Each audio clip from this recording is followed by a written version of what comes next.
Bonjour et bienvenue sur cette première vidéo des chemins de l'éveil. Dans ces vidéos, je vais partager avec vous les secrets et révélations qu'intègrent en eux certains des livres ou guides d'enseignement spirituel les plus notables. Je ne suis d'aucune obédience, d'aucune tradition, d'aucune religion en particulier, et donc mes analyses n'aborderont pas les passages de ces livres marqués par ces aspects spécifiques d'une pratique spirituelle. Seuls les messages universels que n'importe qui pourrait comprendre, intégrer et vivre seront abordés. Chacun de ces livres contribue à révéler la grande vérité que manifeste l'éveil. Dans chacun de ces livres, il y a des trésors de prise de conscience. Tous les chemins mènent à Rome, dit-on, à la condition d'avancer. Eh bien, tous les chemins mènent aussi à l'éveil, à la seule condition de n'avoir comme seule et unique quête la vérité. La vérité qui libère, vérité à laquelle on ne peut accéder qu'en étant libéré des habitudes et conditionnements mentaux, de certains besoins compulsifs, des croyances limitantes que nos sociétés humaines ont créées artificiellement. Voilà ce à quoi peut contribuer une lecture attentive de la Bhagavad Gita. Ce livre est aussi un poème, puisqu'il a été écrit sous la forme de versets. J'ai choisi toutefois de prendre comme source une traduction abordable, fine et claire dans son écriture, dont voici la couverture, et qu'on peut trouver sous format poche ou Kindle. En toile de fond de l'enseignement, il y a une histoire. C'est ainsi que beaucoup de vérités sont transmises, ainsi en est-il aussi par exemple dans la Bible, le Coran, dans le Nouveau Testament, au travers des paraboles. Les humains aiment les histoires, car c'est plus imagé qu'un simple texte brut, c'est moins frontal. On attend la suite, la conclusion de l'histoire. On cherche la solution au problème. Encore faut-il vouloir chercher véritablement ce qu'il y a derrière l'histoire. Alors parfois, il n'y a absolument rien, mais dans ces livres, bien entendu, il y a des messages qui parlent directement à ce qu'on pourrait appeler l'âme ou l'esprit. Et donc, il faut rechercher ce que l'on peut en retirer comme prise de conscience, maintenant. Ça suppose donc une lecture attentive, approfondie et curieuse.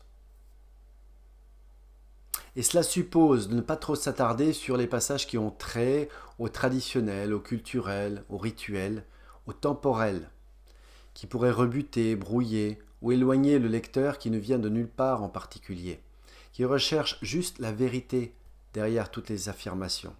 Et on peut se demander d'ailleurs si certains passages n'ont pas été rajoutés par la suite par d'autres que l'auteur principal, la source du message, qui était forcément un être éveillé. Et ça, c'est une autre question. Alors d'abord, que signifie la Bhagavad Gita ? Eh bien, cela peut être traduit par le chant du bienheureux. On va donc parler du bonheur. Et ça tombe bien puisque l'éveil, c'est l'état qui nous permet de vivre pleinement le bonheur. Le beau bonheur qui est aussi un synonyme d'éveil, de l'amour, de l'au-delà, de l'infinitude, de l'être, de Dieu aussi. Quelle est l'histoire contée dans la Bhagavad Gita ? Et nous avons Arjuna, un guerrier parfait aux vertus abondantes, qui se tient en première ligne d'une bataille qui se prépare entre deux clans familiaux. Et à ses côtés, il y a son cocher et ami Krishna, qui est aussi Dieu incarné en humain. Arjuna regarde les rangs adverses et voit ses cousins et parents devenus ennemis. Soudain, un doute s'empare de lui. Doit-il prendre les armes et mettre à mort les membres de sa propre famille ? Un tel acte, malgré le fait qu'il soit né pour la guerre, ne va-t-il pas le souiller et changer sa vie en malédiction ? Il fait part de ses tourments à Krishna. La suite est donc une conversation entre le candide guerrier, au cœur pur, et Dieu, c'est-à-dire aussi la vérité en chacun de nous. Et la situation est donc prétexte à aborder les questionnements métaphysiques de celui qui voit la mort, la sienne, celle des membres de sa famille, de ses ennemis approcher, et qui se demande quelle est la bonne action à entreprendre quand on est confronté à un choix cornélien. Nous allons découvrir certains des passages les plus fulgurants, inspirants et instructifs de la Bhagavad Gita. Et je vous en proposerai à chaque fois un éclairage pratique. Parfois, certaines phrases se suffisent à elles-mêmes et feront l'objet d'une simple lecture sous la forme d'une citation. Si ce que vous allez percevoir et vivre fait vibrer un je ne sais quoi au plus profond de vous, achetez le livre et faites-en un de vos livres de chevet. Alors c'est parti, et on commence tout de suite avec un passage du premier chapitre. Arjuna dit : nous nous apprêtons à commettre le pire des crimes par désir de souveraineté et de bien. Nous nous apprêtons à tuer les nôtres. J'abandonne mes armes et resterai sans défense. Alors voyez d'abord cette phrase, les mots employés, les arguments utilisés ont tous pour objectif de justifier le doute d'Arjuna et son refus au final de combattre. D'abord, il présente cela comme le pire des crimes. Il s'agit d'un conflit qui a pourtant une certaine justification, puisque le clan adverse refuse de céder le pouvoir alors qu'il devrait être ainsi. Ensuite, par désir de souveraineté et de bien. On parle de bien, de valeur, de richesse. Sans doute sont-ils nombreux parmi les combattants qui ont cet intérêt en ligne de mire, mais se battre pour son territoire fait partie de la panoplie de tout être vivant qui veut survivre. Mais c'est souvent ainsi que font la plupart des gens. Ils vont apporter un maximum d'arguments, ou plutôt de justifications, qui viendront unilatéralement appuyer le point de vue choisi, plutôt que de rester ouverts, y compris dans l'expression de ses doutes. Krishna, qui est un être éveillé, ne va pas rentrer dans une discussion en reprenant ou contrariant les arguments. Il va apporter ses propres réponses, il va éclairer et guider Arjuna, il va tout lui révéler au-delà de cette première question circonstancielle. Mais au fait, qui est Krishna dans le livre ? Et il y a 3 Krishna. Le premier, c'est Krishna l'ami, le fidèle cocher, et c'est en quelque sorte l'amitié sous la forme de l'amour inconditionnel. Il y a celui qui véhicule la parole divine, Dieu, l'incarnation de Dieu, l'élan naturel, la conscience, un peu tout cela. C'est la voix de la sagesse en nous, cette voix intérieure que trop souvent nous ne savons plus écouter. Et puis, il y a le Krishna Dieu qu'il faut respecter et vénérer. Le Krishna maître spirituel, presque religieux donc, qui recommande certains rites selon certaines traditions. Alors reprenons. Arjuna a donc de sérieux doutes et il renonce, abattu, à combattre. Que lui répond Krishna ? Il n'existe aucun temps où nous ne serons plus. Le soi demeure dans le corps, il traverse l'enfance, l'âge adulte et la vieillesse, il traverse les corps qui s'égrènent au fil des vies successives. Le sage le sait et ne se méprend pas sur ce que vivre et mourir veut dire. Le chaud, le froid, la douleur et le plaisir, ces impressions vont et viennent, toujours changeantes. Il faut en faire l'épreuve, car celui qui n'est plus affecté par leurs changements incessants demeure constant. Celui qui se tient au point d'équilibre entre douleur et plaisir touche à l'immortalité. Bon, ça commence fort, n'est-ce pas ? C'est affirmatif, presque cinglant pour qui n'est pas prêt à l'entendre.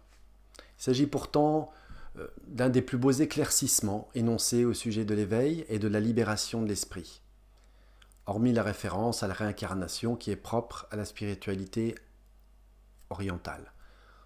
Le soi dans les spiritualités bouddhistes et hindouistes pourrait s'appeler l'âme, Dieu, l'amour ou même la conscience pure. Notre part illimitée du grand tout au-delà de notre incarnation, de la matière et du temps.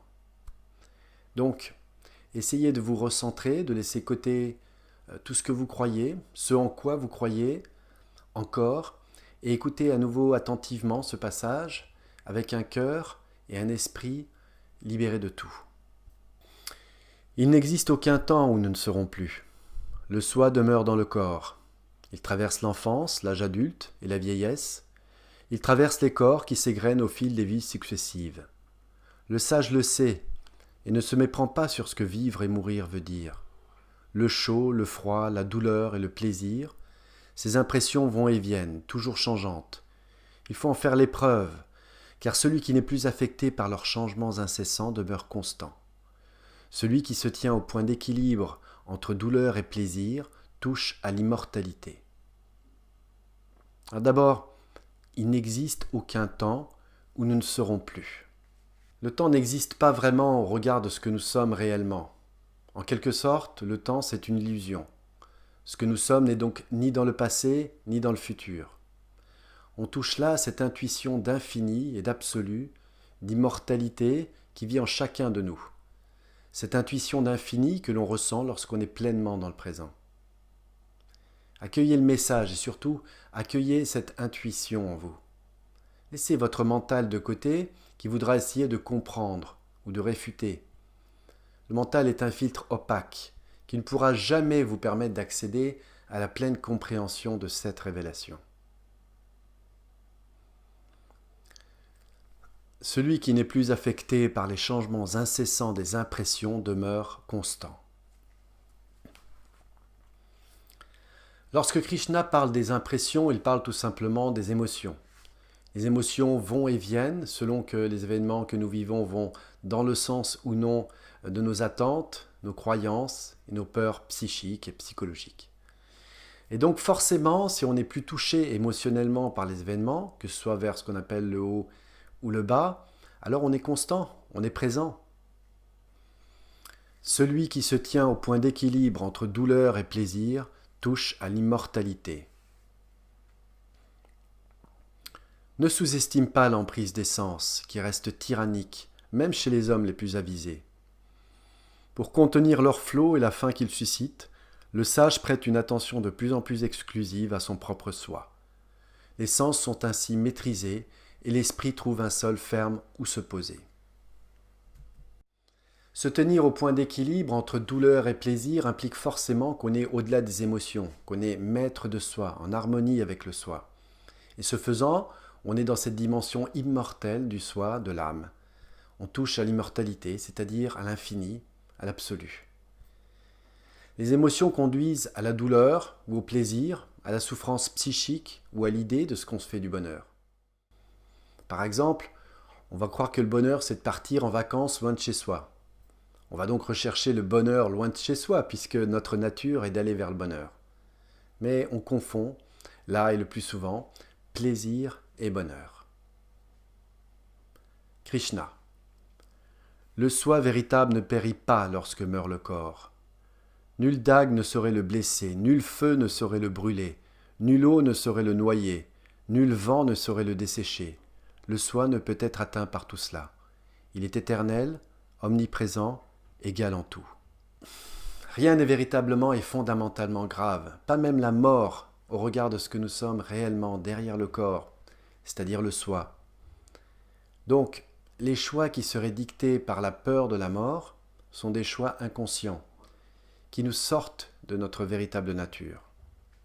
Bien sûr, ça va loin, mais ainsi en est-il de l'absolu. Plus tard, Krishna parlera du corps, qu'il faut prendre en considération, bien entendu. Et donc, les choix suicidaires n'ont qu'un sens.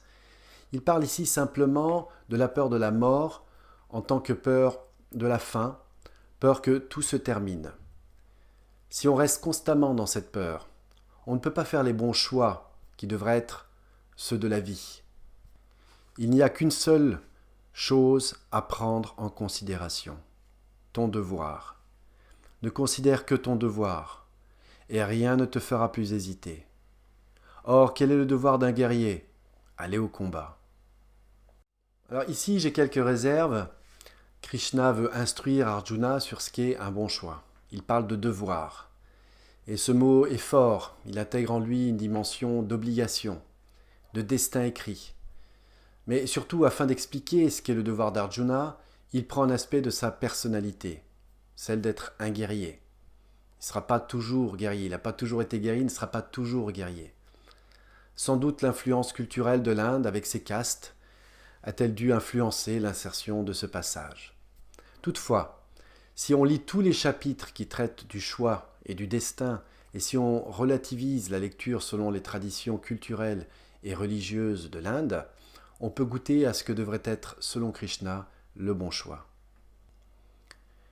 N'écoute pas les discours mielleux de ces prêtres qui ne voient de salut que dans les mots du Veda.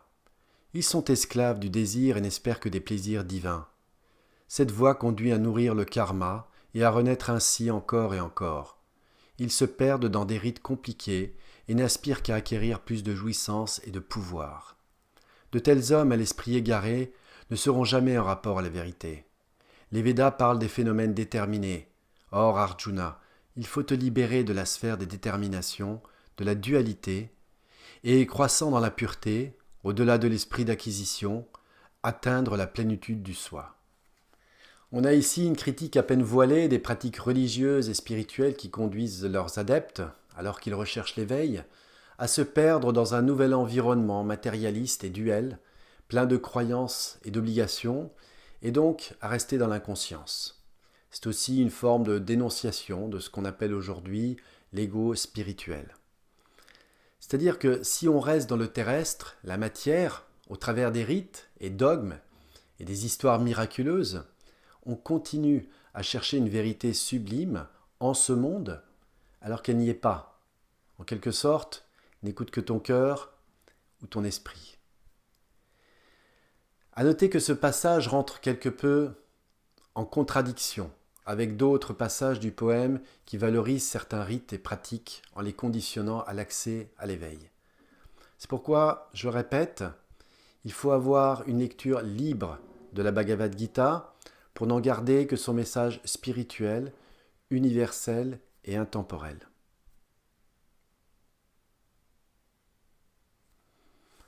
Sans discipline, pas d'intelligence. Sans discipline, les pratiques méditatives ne produisent aucun fruit et la paix jamais ne survient. Sans paix, où trouver le moindre bien-être? La discipline, c'est en quelque sorte la concentration, la présence, la volonté d'être présent. C'est tout simplement ne pas se laisser aller, rester en toutes circonstances au contact de soi. On insiste ici sur cela. On explique que toutes les pratiques spirituelles, y compris la méditation, n'ont aucun effet sur le véritable bien-être que l'on retrouve quand on est en paix, si on n'est pas totalement engagé. Celui qui a abandonné tous les désirs vit libre des attentes, sans but personnel, sans passion égoïste. Voilà la demeure où le sage s'établit. Il n'y a plus aucun doute. C'est là le domaine de la délivrance, où tout homme peut entrer, même aux dernières heures de sa vie. Abandonner les désirs, c'est aussi ne plus avoir d'attente. C'est ainsi qu'on est pleinement présent, attentif, vivant. On n'est pas dans ses pensées et la croyance égotique que si on obtient, si on a, alors on sera heureux. Car alors, on ne vit pas dans le présent et on conditionne le bonheur à des événements extérieurs. Alors que ce bonheur, cette paix, est déjà en nous. Se libérer de cette croyance, c'est accéder à la paix. Et à tout moment, on peut rejoindre cet espace de paix et de bien-être que procure le détachement. Même, dit Krishna, aux dernières heures de sa vie. Ça signifie que même si durant toute sa vie, on n'a pas vécu tel le sage, on peut à tout moment le devenir. Il n'y a pas de fatalité du passé. L'éveil, quand de telles circonstances on peut aussi appeler rédemption, peut survenir à tout moment et n'est pas conditionné à des éventuelles fautes ou péchés accomplis par le passé. Arjuna revient ensuite à la charge et cherche à savoir ce qu'est une action, un choix juste. Qui ne s'est pas posé cette question, qui est dans une quête spirituelle de sa vérité, de la vérité? Et Krishna va lui répondre. D'abord en lui disant: renoncer à agir ne permet pas d'approcher la perfection. Personne ne saurait être entièrement inactif. Quand bien même il le voudrait, son activité organique l'en empêcherait. Krishna rappelle, s'il fallait le faire, que nous avons un corps et que ce corps a des besoins, que ces besoins ne doivent pas être oblitérés par une pratique spirituelle. et que vouloir ne pas agir pour ne pas se tromper n'est pas la voie à suivre. D'ailleurs, plus loin, Krishna dit « Mieux vaut accomplir imparfaitement son propre devoir que parfaitement celui d'un autre. Le malheur attend en effet celui qui agit hors des actes que sa condition prescrit. » En quelque sorte, on a ici la synthèse entre éveil et sois toi-même, quitte à se tromper. En effet, en fait, on ne se trompe pas si on agit selon sa nature, son destin. On vit ce qu'on a à vivre. Ça me rappelle ici cette synthèse que j'avais lue sur l'apparente contradiction entre destin et libre arbitre, et qui dit « c'est en exprimant son libre arbitre qu'on accomplit son destin ». Et lorsqu'on parle ici d'accomplir les actes d'un autre, on ne parle pas simplement d'être un bon petit soldat, un esclave, d'obéir. Non, il ne s'agit pas de cela. On parle d'agir selon ses croyances, ses propres croyances, celles de l'ego, plutôt que d'agir selon soi. Et pour finir, Krishna affirme « Seul celui qui connaît la vérité du rapport entre le corps et l'esprit parvient à agir de manière parfaitement libre. » Cette vérité dont il parle, c'est simplement l'équilibre, c'est aussi le bon sens. Il y a des personnes, en effet, qui n'ont pas besoin d'avoir une pratique spirituelle approfondie pour connaître cette vérité entre l'esprit et le corps. Ils sont naturellement, ou par choix intuitif, équilibrés, connectés à leur nature et à la nature. C'est le bon sens, donc. Certes, ils ne pourront pas parler avec aisance de spiritualité comme une personne qui aurait fait un long travail sur soi pour se guérir de l'ego et retrouver sa connexion, et donc peut partager cette expérience, mais ces personnes n'en sont pas moins spirituelles. Elles incarneront par leurs actes cet équilibre et cet état d'éveil, ce qui est le plus important. Seul celui qui agit sans aucun désir ni aucun espoir peut être considéré comme véritablement sage. Chacune de ses actions a été purifiée par le feu du savoir. Il ne se préoccupe pas du gain et de la perte. Il est absolument content. Au cœur de l'action, il n'est jamais affairé. Ses actions se déploient sans que lui agisse. Il est libre d'attachement. Il sait recevoir ce que la circonstance lui apporte. Il a dépassé toutes les pensées dualistes. Nous avons là à nouveau une perle, un joyau, une description pratique de l'éveil, une explication des propriétés que devrait avoir un acte accompli en pleine conscience. Lorsque Krishna parle du feu du savoir, c'est la pleine conscience, c'est l'éveil. D'ailleurs, notez qu'il ne parle pas forcément de foi, encore moins de croyance, mais de savoir. Le bonheur, en toutes circonstances, passe donc par l'abandon des attentes. Les attentes liées à un résultat qui serait positif ou négatif, ça ne signifie pas qu'on soit indifférent au résultat, puisqu'il aura un impact sur la situation dans laquelle on se retrouve ensuite. Mais ne pas avoir d'attente, c'est bel et bien l'une des principales clés pour accomplir le geste juste, l'action parfaite. Car alors, on n'est plus préoccupé par des pensées liées aux attentes, à l'espérance, ni à la peur de ne pas avoir, de gagner. Au cœur de l'action, il n'est jamais affairé. Il n'est pas anxieux, il n'est pas stressé. Il est simplement attentif, car son esprit n'est pas pollué par des pensées telles que l'attente ou la peur qui l'empêcheraient d'être pleinement présent. Il a dépassé toutes les pensées dualistes, signifie que celui qui accomplit ses actions libéré de la croyance qu'il y a le monde et lui, les autres et lui, celui-là sait véritablement recevoir ce que les circonstances lui apportent. Car quand on est dans la dualité, il y a forcément le bien et le mal, un coupable et une victime. Et donc, conséquence, la peur et la souffrance. Alors, c'est une attitude qu'on pourrait qualifier de stoïque, certains pourraient même dire passive, fataliste, mais il n'en est rien. Car rien n'empêche de mettre toute son énergie et son talent personnel dans un acte tout en étant serein face au résultat, tout en ne pensant pas au résultat en termes de négatif, positif. Et c'est d'ailleurs dans cet état qu'on accomplit le geste parfait. Dans le chapitre 6 est abordée la question de la méditation. Krishna dit d'abord « L'homme s'élève de lui-même et se perd aussi par lui-même, car l'homme est à lui-même à la fois son meilleur ami et son pire ennemi. Se vaincre soi-même, c'est cela être son propre ami. Se laisser vaincre par soi-même, c'est cela être son propre ennemi. » De quel soi-même parle-t-il ? Il parle simplement de notre personnalité, le soi-même personnalité.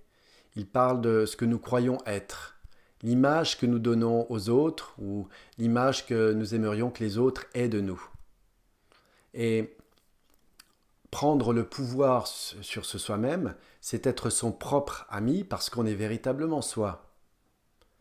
Mais laisser le pouvoir à ce soi-même, qui est donc notre personnalité et qui n'est pas véritablement ce que nous sommes, c'est être son propre ennemi. C'est vivre constamment dans la contradiction et donc au fond dans le malheur et la souffrance. Et c'est par la méditation, la reconnexion à soi, qu'on parvient à être ou à redevenir son meilleur ami. Au chapitre 15, voilà ce qu'il nous dit au sujet de l'esprit.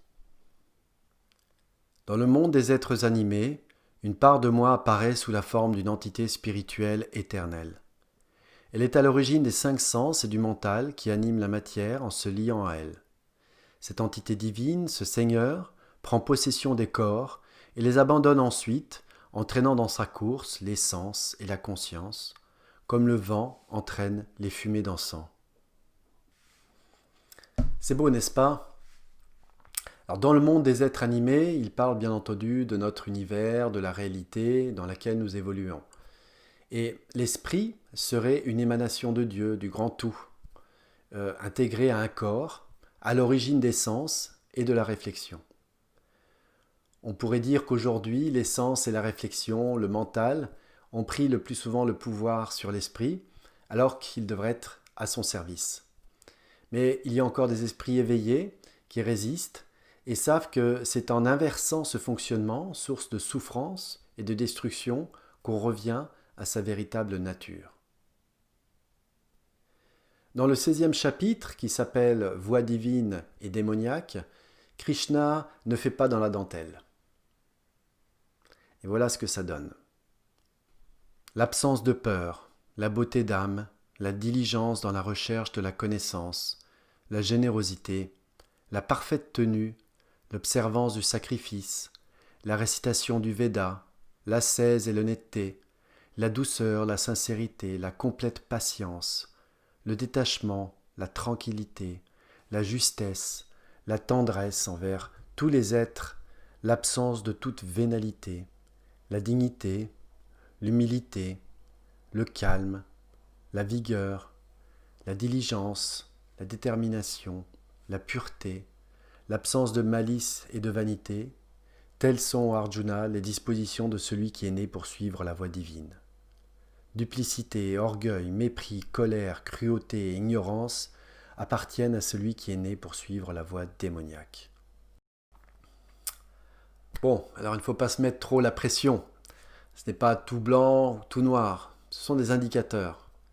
Par exemple, si on n'est pas calme, ce n'est pas pour autant qu'on est dans la voie démoniaque. Simplement, il faut regarder attentivement chaque mot. Ce sont des phares ou des repoussoirs, selon qu'ils soient dans la première ou la seconde catégorie. Ni plus ni moins. Il n'y a pas de jugement. Et qu'appelle-t-on la voie divine ? Ne serait-ce pas simplement l'éveil, la pleine conscience ? Et qu'appelle-t-on la voie démoniaque ? Ne serait-elle pas tout simplement la voie de l'ego ? L'ego ? D'ailleurs, plus tard, il parle directement de l'ego. Si tu cèdes aux appels de l'ego et ne me prêtes pas oreille, tu périras.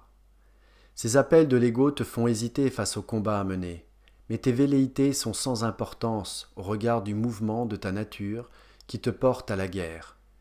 Tu es lié à un destin qui t'impose d'agir selon ta nature, et tu as beau t'y refuser, tu agiras tout de même comme tu le dois. Quoi que tu fasses, tu es porté. Soit tu résistes et tu souffres, soit tu fais pleinement ce que tu as à faire sans te poser de questions. C'est l'ego qui te fait hésiter, c'est l'ego qui peut te faire regretter si tu crois avoir échoué. Et c'est presque sur cette prophétie que la Bhagavad Gita se conclut. L'action juste, selon sa nature, la connexion à soi, et ce qui pourrait nous en détourner, l'ego.